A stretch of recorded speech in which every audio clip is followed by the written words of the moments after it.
আমাকে ছেড়ে দাও। আহমেদ আবার কথা বলবে। সে আমাকে বলেছে, মা আমি মারা যাব না, সাহায্য কেন্দ্র থেকে তোমার জন্য কিছু আনবই। কান্নাজড়িত কণ্ঠে এসব বলছিলেন ইসরায়েলি বাহিনীর হামলায় নিহত আহমেদের মা আসমাহান সাদ। 23 বছরের ছেলে হারানোর শোকে কাতর তিনি। দক্ষিণ গাজার নাসের হাসপাতালের বাতাসে প্রতিধ্বনিত হয় তার আর্তনাদ। 3 জুলাই ভোরে আল মাওয়াসি বাস্তুচ্যুত পরিবারের আশ্রয়স্থল থেকে খাবার সংগ্রহের জন্য বেরিয়েছিলেন আহমেদ। সঙ্গে ছিলেন চাচাতো ভাই মাজেন সাদ আহমেদ। মাজেন জানান, রাফায় যুক্তরাষ্ট্র সমর্থিত গাজা হিউম্যানিটেরিয়ান ফাউন্ডেশন GHF এর ত্রাণ বিতরণ কেন্দ্রের কাছে ইসরায়েলি বাহিনী গুলি চালালে তা আহমেদের পেটে লাগে। এতে আরও অনেকেই হতাহত হন।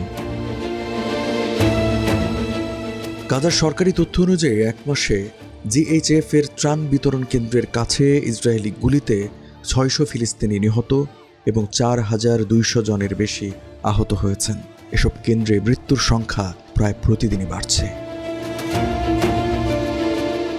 মানবাধিকার সংস্থা এবং জাতিসংঘের কর্মকর্তারা GHF মডেলকে বিপজ্জনক এবং বেআইনি বলে সমালোচনা করেছেন। 26 জুন ইসরায়েলি সংবাদপত্র হারিৎজ প্রকাশিত এক প্রতিবেদনে ইসরায়েলি সেনাদের উদ্ধৃতি দিয়ে বলা হয়েছে, হুমকি না থাকা সত্ত্বেও নিরস্ত্র জনতার উপর গুলি চালানোর নির্দেশ দেওয়া হয়েছে তাদের। আসমাহানের শোক ক্রোধে পরিণত হয়েছে। তিনি বলেন, খাবার আনতে গিয়েছিল আমার ছেলে, তাকে মেরে ফেলার পেছনে কি কোনো যুক্তি আছে? এই নিপীড়ন কতদিন চলবে? 21 মাসের টানা বোমা বর্ষণে বাস্তুচ্যুত হয়েছে গাজার প্রায় 20 লাখ বাসিন্দার। তারা এখন দুর্ভিক্ষের মুখে। ইসরায়েলের বিধিনিষেধের কারণে কেবল সামান্য মানবিক জিনিসপত্রই সরবরাহ হচ্ছে অবরুদ্ধ উপত্যকাটিতে। নাসের হাসপাতালের মর্গ। আহমেদের নিথর দেহের কাছেই 25 বছর বয়সী শিরিন তার স্বামী 29 বছর বয়সী খলিল আল খতিবের মরদেহের উপর পড়ে আছেন। কাঁদতে কাঁদতে ক্লান্ত শিরিন দাঁড়াতে পারছিলেন না। এক পর্যায়ে চিৎকার করে তিনি বলে ওঠেন, খলিল ওঠো, তোমার ছেলে উবাইদা তোমার অপেক্ষা করছে। সকালেই তাকে বলেছি যে শীঘ্রই ফিরে আসবে বাবা, আমরা খাবার চাই না, তোমাকে চাই।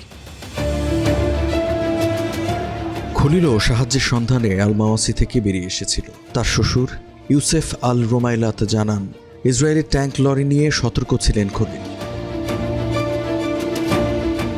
ইউসেফ বলেন, ও ভীষণ ভালো মানুষ ছিল। আমার নাতি উবাইদার বয়স মাত্র 5। সে রুটি বা ভাত চাইত। সন্তানকে খাবার না দিতে পারার ব্যথা নিয়েই মারা গেছে খলিল। তিক্ত স্বরে ইউসুফ বলেন, ইসরায়েল আমাদের হতাশাকে কাজে লাগাচ্ছে।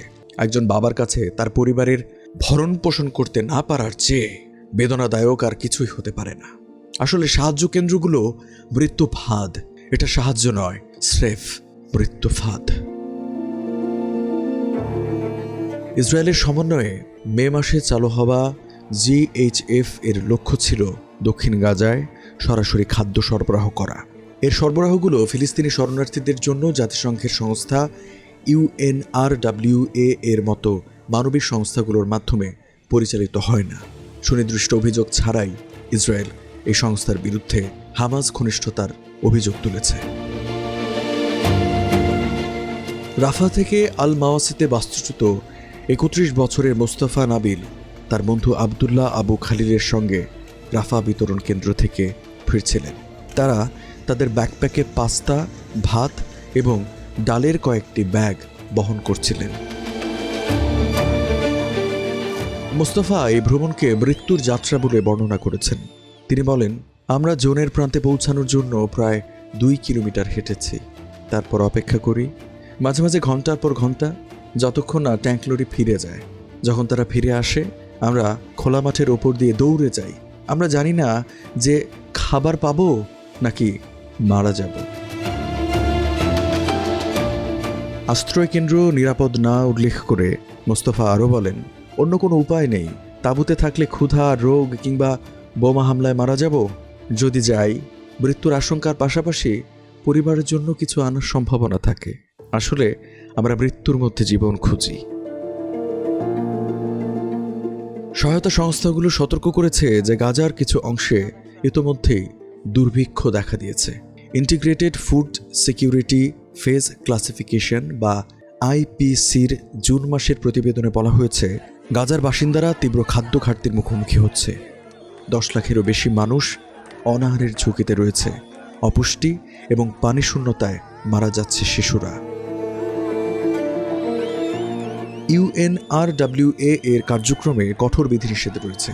GHF এর সাহায্যও সীমিত, অসঙ্গত এবং বিপজ্জনকভাবে। এ কারণে হতাশ বাসিন্দাদের সামনে জীবনের ঝুঁকি নেওয়া ছাড়া আর কোনো উপায় নেই। গাজা সরকার বলছে 27 মে যুক্তরাষ্ট্র ও ইসরায়েলের সাহায্য উদ্যোগ শুরুর পর 39 জন নিখোঁজ রয়েছেন। ধারণা করা হচ্ছে সাহায্য অঞ্চলের কাছে নিখোঁজ বা নিহত হয়েছেন তারা। কিছু মানুষকে সম্ভবত কবরে সমাহিত করা হয়েছে, কেউ কেউ আবার ধ্বংসস্তূপের নিচে বা দুর্গম এলাকায় আটকা পড়েছে। আন্তর্জাতিক আইন বিশেষজ্ঞ এবং মানবাধিকার পর্যবেক্ষকদের মতে সাহায্য কেন্দ্রে বেসামরিক নাগরিকদের ওপর পদ্ধতিগত হামলা যুদ্ধাপরাধের শামিল। আন্তর্জাতিক মানবিক আইনে সংঘাতে জড়িত পক্ষগুলোকে বেসামরিক নাগরিকদের সুরক্ষা এবং মানবিক সাহায্যের নিরবিচ্ছিন্ন সরবরাহ নিশ্চিত করতে হবে। জাতিসংঘের মানবিক বিষয়ক সমন্বয় অফিস জুনে এক বিবৃতিতে জানায়, সাহায্যকর্মী এবং বিতরণ কেন্দ্রের পাশাপাশি বেসামরিক নাগরিক এবং বেসামরিক জিনিসপত্রের উপর ইচ্ছাকৃত হামলা কঠোরভাবে নিষিদ্ধ। আসমাহান বলেন, আমার ছেলে কেবল আমাদের ক্ষুধা নিবারণ করতে চেয়েছিল, সে কোনো ভুল করেনি। তারা তাকে এমনভাবে হত্যা করেছে যেন তার জীবনের কোনো অর্থ নেই।